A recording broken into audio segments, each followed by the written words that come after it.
Hello my good people, welcome to this channel. My name is Mamba, a YouTuber from Kenya, and this is ARUSHA Stadium, also known as Samia Suluhu Hassan Stadium in Arusha, Tanzania. Construction progress as of January 2026. Let's start from outside. You can see how beautiful this stadium is.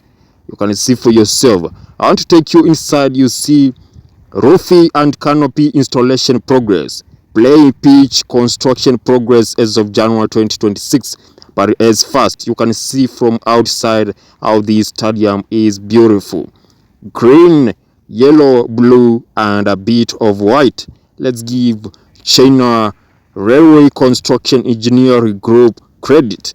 You can see for yourself how beautiful the stadium is. This stadium is going to host AFCON 2027, Africa Cup of Nations 2027. This is what I'm talking about. Roofing and canopy installation progress as of January 2026. This is Arusha Stadium in Tanzania. You can see for yourself the massive progress that has been done by China Railway Construction Engineering Group as of January 2026. Let's give them credit. They are doing a great job.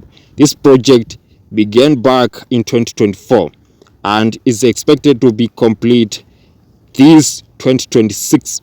The city capacity of Arusha Stadium is 30,000 spectators, and the total construction cost is 112 million US dollars, which is equivalent to 286 billion Tanzania shillings. You have heard me correct. You can see the roofing installation progress for yourself.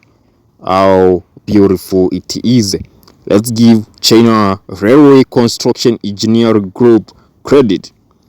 You can see for yourself how beautiful it is. You can see even painting inside is being done. This stadium is going to host AFCON 2027 among other stadiums in Tanzania. What are your thoughts concerning the latest construction progress of Arusha Stadium in Tanzania?